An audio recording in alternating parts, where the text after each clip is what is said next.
तेव्हा सुप्रीम कोर्टाचं असं स्टेटमेंट आहे की आपण काही आयडियल वर्ल्डमध्ये राहत नाही. म्हणजे त्यांना कदाचित हे सांगायचं होतं की पेपर फुटी होतच असते, आपल्याकडे ती गोष्ट कॉमन झाली. तर काय होतंय आपल्याकडं म्हणजे सगळ्या इंडियामध्येच मोरल आणि इथिकल जे आहे एज्युकेशनमध्ये त्याच्यावरती तेवढं जास्त स्ट्रेस दिला जात नाही. जर एखादा इलिजिबल नसेल डॉक्टर होण्यासाठी आणि तो मुलगा जर पुढे गेला तर it can be very dangerous.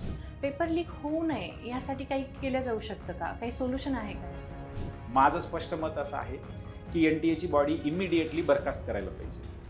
आपल्याला स्कूलिंगपासूनच थोडंसं व्हॅल्यू ॲडेड एज्युकेशन देणं गरजेचं आहे. तुम्ही मुलांना काय सांगाल ह्या टेन्शनमधून, त्यांच्या स्ट्रेसमधून बाहेर येण्यासाठी? सरफरोशी की तमन्ना अब हमारे दिल में है, देखना है जोर कितना बाजुए कातिल में है, वक्त आने दे बताएंगे तुझे ए आसमां, हम अभी से क्या बताए क्या हमारे दिल में है.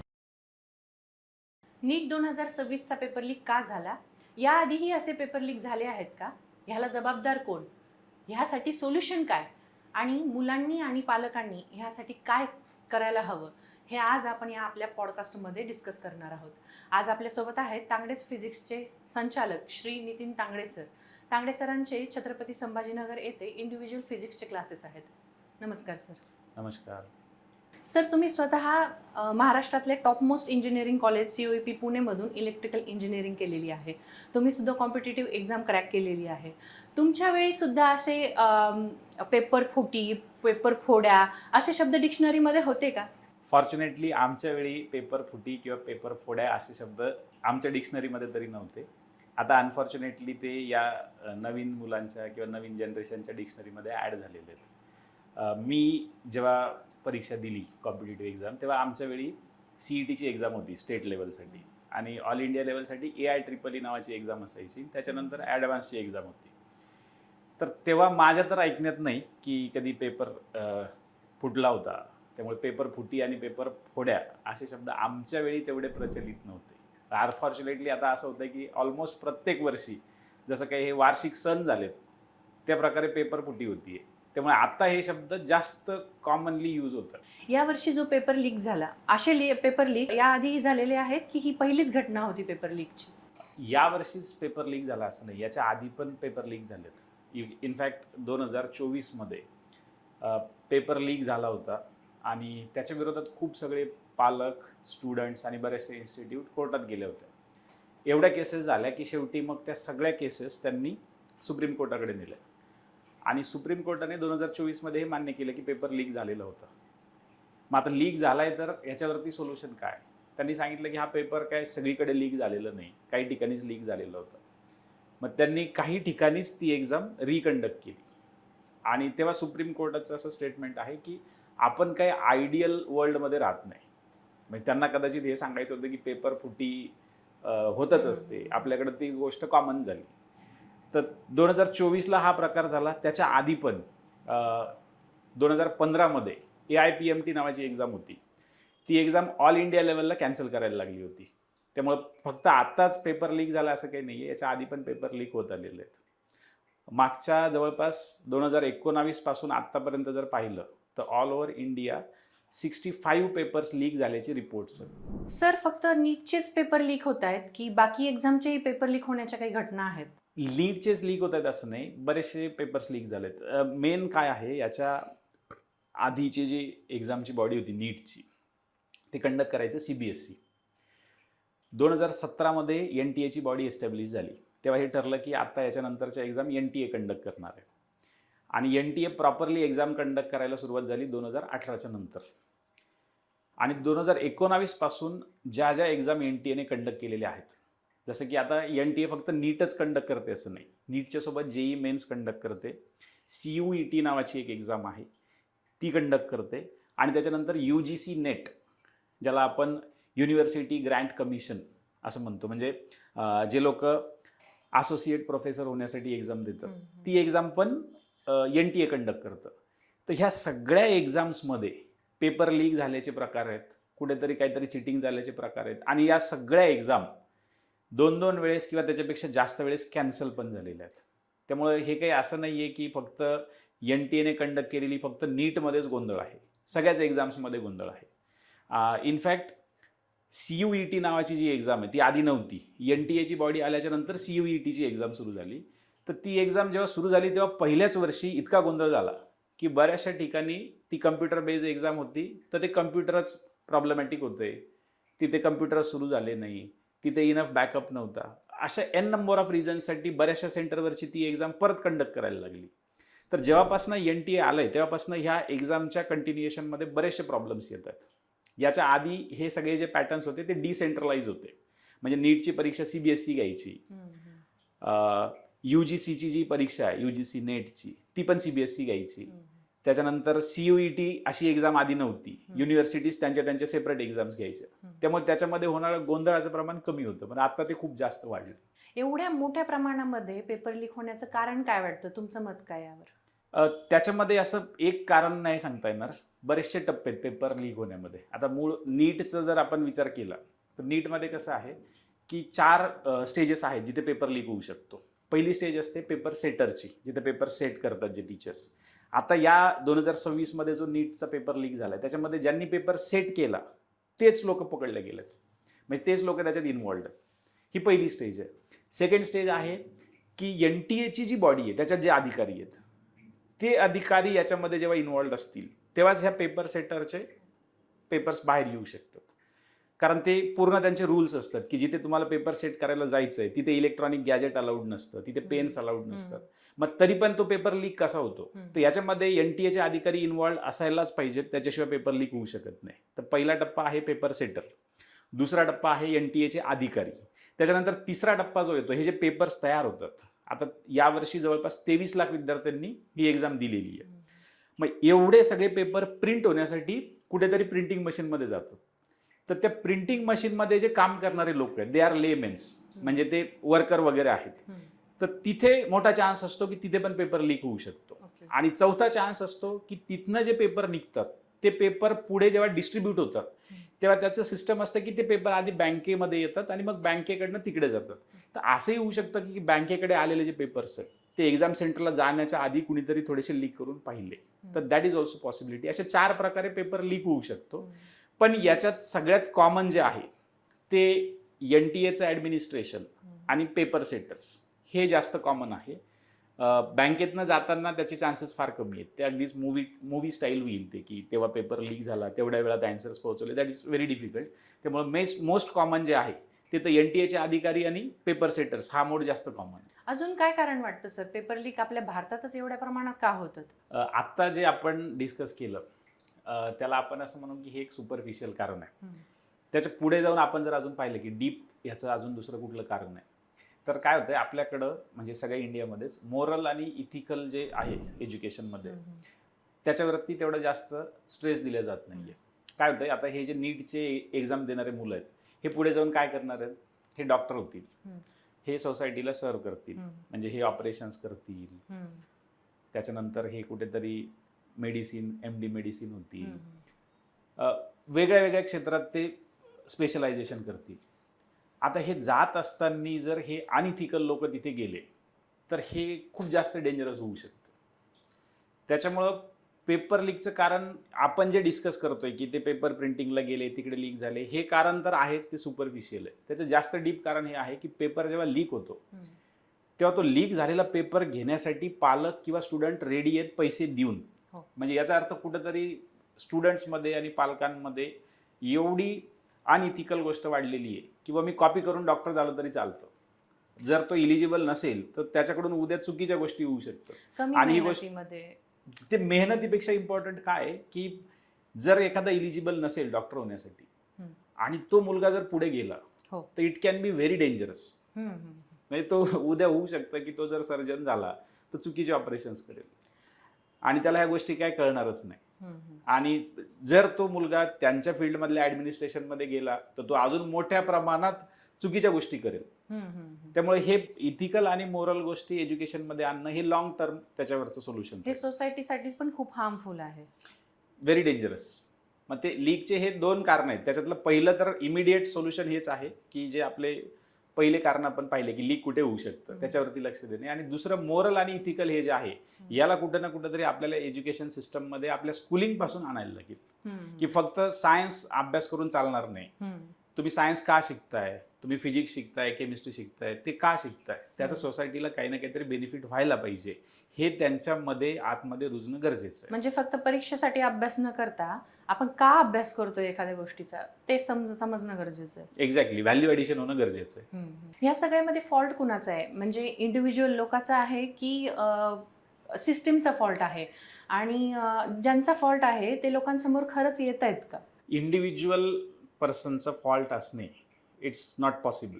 एकच माणूस याच्यात गुन्हेगार आहे असं शक्य नाही. म्हणजे पालकांना पेपर पाहिजे तर तो पेपर काय आपोआप येणार नाही आहे, त्याच्यामध्ये पूर्ण सिस्टम इन्वॉल्ड आहे. तर त्याच्यात काही डाऊट नाही की this fault is systematic. Individual fault हा नाही आहे. आणि हा जो सिस्टमॅटिक फॉल्ट तयार झालेला आहे याच्यामध्ये सगळेच लोक इन्वॉल्ड आहेत, पूर्ण सिस्टम इन्वॉल्ड आहे. जसं आपण मगाशी सांगितलं की पेपर लीक कुठल्या कुठल्या लेवलला होऊ शकतो, मग ते सगळ्या लेवलमध्ये प्रॉब्लेम असू शकतो, फॉल्ट असू शकतो. पेपर सेटरमध्ये असू शकतो, ॲडमिनिस्ट्रेशनमध्ये असू शकतो, NTA जिकडे पेपर प्रिंटिंग होतात तिकडे, आणि पालक आणि स्टुडंट नो डाऊट त्यांचा पण फॉल्ट आहेच की ते पैसे देऊन पेपर विकत घेत आहेत. तर इथे फॉल्ट सिस्टमॅटिकच आहे. आणि हा सिस्टमॅटिक फॉल्ट इथपर्यंत लिमिटेड नाही आहे की NTAचं ॲडमिनिस्ट्रेशन इन्वॉल्ड आहे. महत्त्वाचं काय आहे की NTA जेव्हापासून अपॉइंट झालं एक्झाम घेण्यासाठी तेव्हापासून एक प्रकार वाढलेले आहेत. याच्या आधी हे प्रकार एवढे नव्हते. मग याच्यातनं सरळ सरळ अर्थ काय निघतोय की NTAची जी बॉडी आहे ही ह्याच्यासाठीच तर तयार नाही केलेली ना की पेपर लीक जास्त प्रमाणात व्हावे. कारण त्यांची बॉडीच अशा प्रकारे स्ट्रक्चर्ड आहे की त्यांचे परमनंट मेंबर्स खूप कमी आहेत आणि बऱ्याचशा गोष्टी त्यांच्या आउटसोर्स केलेल्या आहेत. मग त्यामुळं NTAची बॉडी ही थोडीशी जास्त संशयास्पद झालेली आहे. पेपर लीक होऊ नये यासाठी काही केलं जाऊ शकतं का? काही सोल्युशन आहे का यासाठी? पेपर लीक होऊ नये याच्यासाठी आपण 2 सोल्युशन्स काढू शकतो. एक एकदम टेम्पररी सोल्युशन किंवा त्याला अर्जंट सोल्युशन म्हणून जे इमिडिएटली करणं गरजेचं आहे, आणि एक परमनंट सोल्युशन. टेम्पररी सोल्युशन आणि जे अर्जंटली करणं गरजेचं आहे त्याच्यामध्ये काय येऊ शकतं की पेपर लीक होण्याच्या ज्या स्टेजेस आहेत त्याच्यामध्ये सगळ्यात इम्पॉर्टंट स्टेज हे NTAचं ॲडमिनिस्ट्रेशन आहे.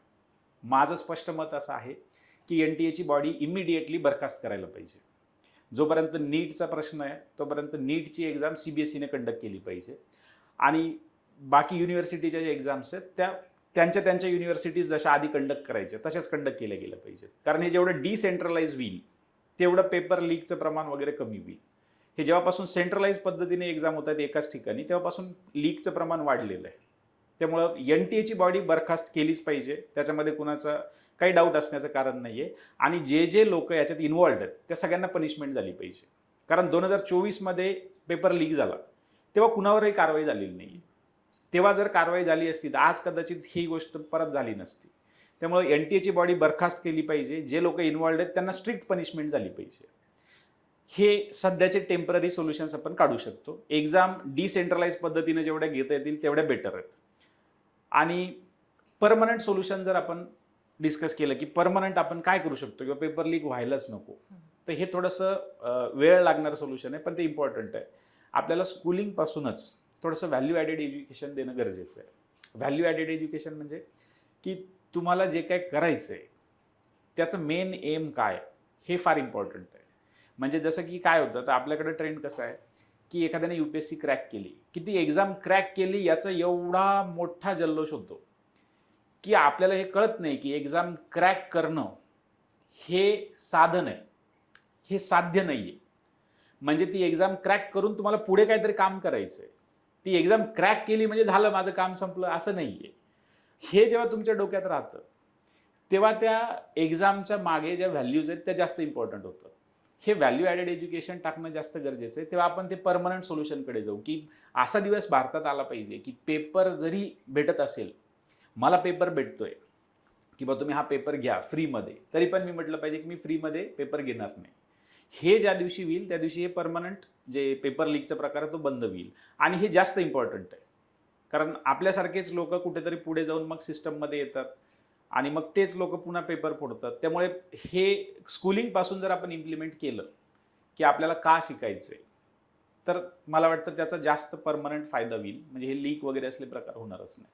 सर, हे सोल्युशन असू शकतं का की एंट्रन्स एक्झाम घ्यायचीच नाही आणि जे काही बोर्डचे एक्झाम्स आहेत त्याच्यावरतीच तुम्ही ॲडमिशन्स द्या? ह्याच्यासाठी आपल्याला थोडंसं आपण जर मागे गेलो 2000च्या टाईममध्ये, तर आपल्याला लक्षात येईल की तेव्हाचे जे ॲडमिशन्स होते स्पेशली मेडिकलचे, ते विदाऊट एंट्रन्स एक्झाम होते. 12वीच्या बोर्डच्या परीक्षेवरती ॲडमिशन्स व्हायचे. ज्याला जास्त मार्क यायचे त्याला इंजिनिअरिंग किंवा मेडिकलला ॲडमिशन भेटायचं. मग ही एंट्रन्स एक्झाम घेण्याची वेळ का आली? कारण त्याच्यामध्ये प्रॉब्लेम होता. आता त्याच्यामध्ये काय प्रॉब्लेम होता? आता तुम्हाला हे सगळ्यांना माहिती आहे की आता सध्या जे मुलं 10वी आणि 12वीचे एक्झाम देतात त्याच्यातले 95% मुलं, आणि मी हे फार रिस्पॉन्सिबली सांगतोय, चांगले मुलं जे खूप चांगला अभ्यास करतात नीटचा, असे मुलं पण बोर्डच्या पेपरमध्ये सर्रास चिटिंग करून लिहितात. तर चिटिंगचं प्रमाण आपल्याकडे इतकं जास्त झालंय की 95% मुलं चिटिंग करतात. मग आता ते चिटिंग करून येणाऱ्या मुलांमध्ये तुम्ही हे ठरवणार आहेत का की कोण मुलगा पुढे MBBS ला जाऊ शकतो? तुम्ही याची गॅरंटी घेऊ शकता का की बोर्डच्या एक्झाममध्ये चिटिंग होत नाहीये? ॲज ऑफ डेट, आजच्या डेटला प्रचंड प्रमाणात चिटिंग सुरू आहे. मग ही एंट्रन्स एक्झामच का आली? कारण गव्हर्नमेंटने हे मान्य केलं की आम्ही ही चिटिंग नाही थांबवू शकत. म्हणजे कुठेतरी गव्हर्नमेंटचं फेल्युअर होतं त्यांच्या बोर्डाच्या एक्झाम कंडक्ट करण्याचं, म्हणून एंट्रन्स एक्झाम आल्या. जर बोर्डाच्या एक्झाम त्यांनी ट्रान्सपरंटली घेतल्या असत्या, चिटिंग झाली नसती, तर तीच प्रोसेस पुढे कंटिन्यू झाली असती. एंट्रन्स एक्झाम येण्याचं कारणच हे होतं की बोर्डमध्ये प्रचंड प्रमाणात चिटिंग होती. आणि आपल्याकडे काय होतंय की जी गोष्ट फार जास्त लोक करतात, कॉमनली करतात, त्याला आपण ॲक्सेप्टन्स देतो की हां हे बरोबर असतं. म्हणजे समजा 100 पैकी 95 लोक जर चोरी करत असतील तर मग आपण म्हणून टाकतो की सगळेच करतात, मग याच्यात काय चुकीचं नाही आहे. त्याला कोणी विरोधच करत नाही. एक्झॅक्टली. मग ते चुकीचं आहे, त्याला चुकीचं म्हणलं पाहिजे. आणि बोर्डच्या थ्रू जरी तुम्ही गेले तर तिकडे चिटिंग होतीच आहे, याच्यापेक्षा जास्त होतीये. त्यामुळे हे काय सोल्युशन नाही आहे की एंट्रन्स एक्झाम स्क्रॅप करा आणि बोर्डच्या थ्रू त्यांना बरा. बोर्डमध्ये याच्यापेक्षा जास्त चिटिंग आहे. आणि ज्या मुलांना काहीच येत नाही अशी मुलं 100% घेतात. सर, बरेच मुलं पेपर लीक आणि री एक्झाम ह्याच्यामुळे निराश झालेले आहेत. 4 मुलांनी सुसाईडही केलेली आहे. तर तुम्ही मुलांना काय सांगाल ह्या टेन्शनमधून, त्यांच्या स्ट्रेसमधून बाहेर येण्यासाठी? सरफरोशी की तमन्ना अब हमारे दिल में है, देखना है जोर कितना बाजुए कातिल में है, वक्त आने दे बताएंगे तुझे ए आसमां, हम अभी से क्या बताए क्या हमारे दिल में है. तर जेव्हा वेळ येईल दुसऱ्या एक्झामची, तेव्हा आपण पहिल्या एक्झामला जे करून दाखवलं त्याच्यापेक्षा आपल्याला जास्त ताकदीनं, जास्त जोर लावून, जास्त स्वतःला रिप्रेझेंट करायचं आहे. आणि सिस्टमच्या एक खणखण कानाखाली मारल्यासारखी आपल्याला परफॉर्मन्स तिथे करायचा आहे. त्यामुळं कुणीही खचून जाऊ नका. कदाचित असं असू शकतं की त्यांना तुम्हाला खचूनच टाकायचं होतं. त्यामुळे आपल्याला अशा वेळी त्यांच्या अगेन्स्ट उभं राहणं गरजेचं आहे आणि ते आपल्या जास्त अभ्यास करून त्याच्या अगेन्स्ट उभं राहणं गरजेचं आहे.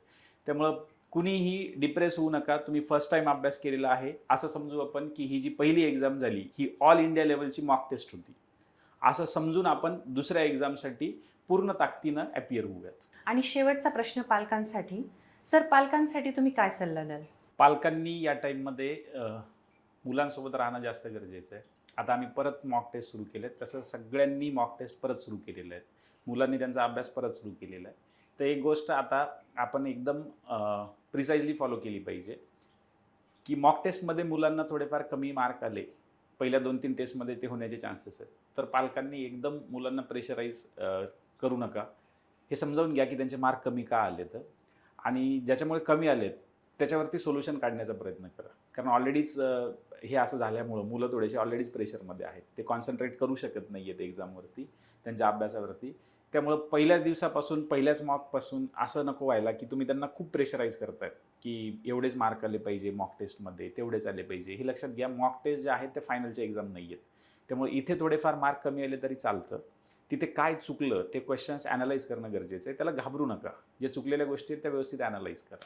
You will go through. एवढं दमदार मार्गदर्शन केल्याबद्दल खूप खूप धन्यवाद सर. थँक्यू मला पॉडकास्टमध्ये बोलवल्याबद्दल. आणि महत्त्वाची गोष्ट अशी आहे की मुलांनी जे मी सांगितलं आहे त्या गोष्टीवरती ॲक्शन घ्यायची आहे. म्हणजे सेकंड एक्झाम होती आहे तर कुठेही असं वाटू देऊ नका की आपल्यासोबत खूप अन्याय झाला आहे वगैरे वगैरे. कारण इम्पॉर्टंट काय आहे की तुम्ही सेकंड एक्झाम जेव्हा द्यायला जाल तेव्हा 100% तुमचं तिथे उतरलं पाहिजे. 21 जूनला आपली एक्झाम होणार आहे. 21 जूनला आपल्याला असं वाटलं पाहिजे की आपण पूर्ण ताकदीने, पूर्ण एनर्जीने आणि सगळा अभ्यास करून परत एक्झामसाठी रिअपियर होतो आहे. मागच्या एक्झामचा कुठलाही ट्रेस आपल्या डोक्यामध्ये आपल्याला तिथं जाऊन घेऊन जायचं नाही आहे.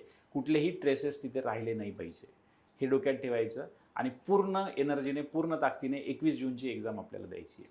ओके. आणि हे डोक्यात ठेवा की तुम्हाला पुन्हा रजिस्ट्रेशन करण्याची गरज नाही आहे. तुमचे एक्झाम सेंटर पण जे होते तेच राहणार आहेत. त्यामुळं नव्याने प्रोसेस करण्याची गरज नाही. फक्त तुमचे हॉल तिकीट एकदा नव्याने येतील तेवढे तुम्हाला कलेक्ट करायचे आहेत. Okay, thank you.